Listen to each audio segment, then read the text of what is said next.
Before we were us, before fire, before tools, before even fear had a name, there was this. A world untouched by hands, raw, wild, alive, and deadly. The sun rises over the great Rift Valley, painting the sky in soft orange and dusty gold.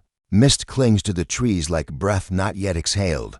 The land is vast, cracked, and pulsing with silent stories. This place does not belong to us, not yet. But something ancient is stirring. Beneath the tall grass, the earth is cool. It carries the memory of rain and old bones. And then movement. Bent figures shift through the underbrush. They are not quite ape, not quite human. Something in between. Their name, at least what we've given them, is Sahelanthropus chadensis. But they do not know that. They do not know names at all. They walk low, knuckles sometimes brushing the ground. But now and then one of them rises, just for a moment, upright, still, watching. And for the first time in the history of life, a creature walks onto feet, not just by chance, but by instinct. This is where our story begins. The forgotten ancestors, these early beings, are not like us. They do not speak, they do not wonder, they do not dream, but they feel. They feel hunger sharp and deep. They feel cold biting through thin skin and sparse hair. They feel danger in every rustling leaf, every shadow that falls to fast. The Rift Valley is beautiful, but it is cruel. Leopards wait in trees. Crocodiles slink through muddy waters. Snakes lie silent beneath the brush. And the small, two-legged ones must survive them all. Their tribe is small, maybe 6 or 7. A mother with a swollen belly. A male with a deep scar over one eye. To juveniles, always chasing bugs and trouble. An old female who keeps her distance. And the smallest of them, all barely weaned, but always watching. They do not have names, but they have bonds. And sometimes in the quiet of the night, they huddle together, not out of love, but out of need, warmth, safety, company. It is not yet family, but it is the seed of something that will become one. Walking into evolution. Why walk upright? Why stand when crawling is easier, faster, safer? The answer lies in the grass and in the sky. 6.5 million years ago, the world was changing. Forests were shrinking. Trees became scarce, and the wide grasslands began to stretch farther each year. Climbing was no longer enough.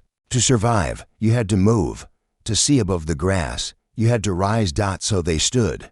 Not for long. Not always, but they stood. A child born with hips just slightly tilted. A foot curved just a little more. A spine with the faintest S shape, and it worked. They saw farther. They reached higher. They traveled better. Generation by generation, evolution worked quietly, carving the body into something new. One day, that spine would stand tall. Those fingers would shape tools. That brain would ask, "Who am I?"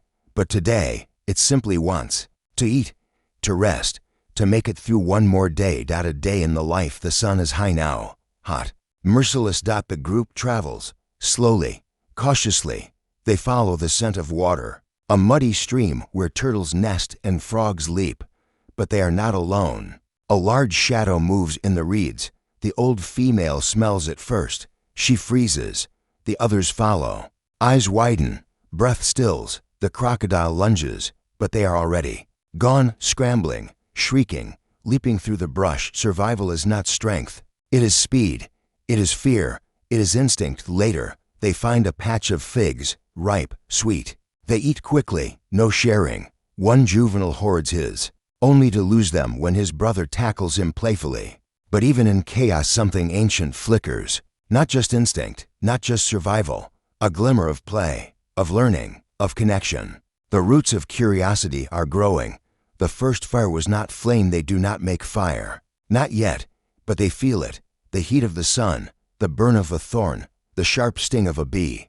They do not speak, but they cry, they grunt, they gesture. A hand placed on another's shoulder. A warning glance, a soft coo to a child. These are the first sparks, not of fire, but of communication. No words, but meaning. And it is here between fig trees and fleeing leopards that language begins. Not in the throat, but in the eyes, the hands, the heart. When the sky turns red, evening, the wind picks up. The sky turns strange red, then violet, then bruised gray. A storm is coming. The group hurries to a rocky outcrop. There is no cave, no shelter, just a ledge where they can press together. The mother pulls her child close. The juveniles whimper. The old one leans her head against stone. Lightning cracks, thunder rolls, and for a moment every creature in the valley holds its breath, because storms do not care who you are, only if you survive. The rain comes down in sheets. They are soaked, shivering, but they live, and that is enough. The long sleep night falls. The storm passes. The stars come out slowly, one by one. They do not look at the stars, not yet. But one day, their children's children will. One day, they will name them, tell stories about them, worship them. But tonight, they sleep, curled beside one another, breath rising and falling, dreamless, quiet. Somewhere in that ancient valley, a child stirs. He presses his small foot into the mud and leaves behind a print, the first of millions. Each step a journey forward, toward us. Whisper to the future. They were not human, not yet, but they were the beginning. Not gods, not monsters, just fragile. Life with a spark inside, a spark that would one day become fire. And that fire would light the world. Shadows in the forest. Time moves without memory. Months pass, rains come, then dry winds. The same beings remain, but the land has changed. The forest, once thick and loud, grows quieter, trees thin, water holes dry. The air feels different now, hotter, harsher, heavier. And still, they walk, not because they want to, but because they must. A small group, fur patchy, ribs visible, eyes alert. Their movements are slower now, tired, careful. A new female has joined them, limping, older. A strange male follows at a distance. The group feels unsettled. This is survival, a balance of trust and fear. The unfolding mind. There is something changing, not in the sky, not in the earth, but inside. The mind. It is not yet human, but something is awakening. A flicker of awareness, just enough to notice the world more deeply. A child watches birds with fascination. A mother hides her food for later. A young male turns a rock over and over, as if wondering what else it can be. These are not just instincts. They are questions, unspoken, but real. The forest does not answer, but the questions keep rising. This is the beginning of thought. The edge of the unknown. Group approaches the edge of the forest. Beyond lies something unfamiliar. A dry plain, cracked earth, few trees, more wind, fewer places to hide. The leader's scar over one eye hesitates. He sniffs the air, listens, then steps forward. This is not just movement. It is migration, the first journey into the unknown. They walk for hours, sun overhead, feet cracked and bleeding, no water, no shade. And then the sound, low, deep, rhythmic, the pounding of hooves. A herd of ancient antelope races across the plain, hundreds strong. The group freezes. One juvenile bolts in fear, but the elder female grabs him just in time. They watch. The animals pass, eyes wide. Something inside them stirs. Not fear, not hunger, but recognition. This is a world of others, and they are not alone. The price of firelessness. Night falls over the plains, and with it danger returns. In the forest, trees offered cover. Here, only tall grass, and the dark. The group nests in a shallow ditch. They press close, hearts pounding, eyes never closing fully. There is no fire to scare the predators, no tools to fight, only darkness. And then they scream, short, sharp, silence to fast. The smallest female is gone, taken by something they did not see, something with claws and teeth. The others do not cry. They do not search. They do not understand death the way we do. But they feel it, in their stillness, in their silence, in the way they move closer together. The first spark of grief. Beneath the ancient skylitter, the clouds part. Stars spill across the sky like dust. The young male looks up. He does not know what stars are, does not wonder where they come from. But he watches, longer than usual, still, quiet, eyes wide. This is wonder. The early beginning of awe, of feeling small beneath the universe, of asking without words, what is out there? A question as old as light, and as new as the mind, learning to ask it. The first gift. Next day brings heat. The ground burns their feet. But the old female finds something, a fallen egg, large, unbroken. She picks it up, turns it, sniffs it, taps it against a stone. It cracks. The others rush in. Yellow yolk spills. Into their fingers. They eat with joy-licking hands, grunting softly. Food, yes, but also something more. This is sharing, not just survival. A gift passed from one to another. The beginning of generosity. And perhaps the seed of kindness. Language. Without words. Later, a fight breaks out. Two juveniles clash over a root. Snarls, swipes, noise. But the mother doesn't step in with force. Instead, she growls low, sharp, precise. Both freeze, then look away. Not just because of her strength, but because they understand. A warning, a command. Language. Not with words, but tone, rhythm, volume. They do not yet have names, but they have meaning. And this will shape the world. When eyes tell stories as they rest beneath a tree, the group begins to groom one another, picking bugs, cleaning fur. It is simple, but sacred. A young child reaches to groom the elder. She pauses, then lets him. Their eyes meet, not with fear, not with instinct, but with something soft. Recognition. Trust. This is not about dirt or bugs. It is about connection. Grooming becomes the first form of care, the first form of love.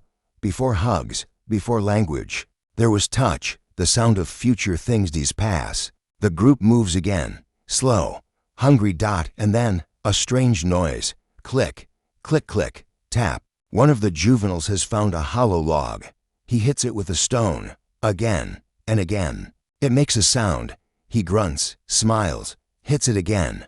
The others gather, curious, confused. What is this? Music, communication, play. No one knows, not even him. But something echoes in those rhythms. Something that will one day become a drum, a beat, a heartbeat of a tribe.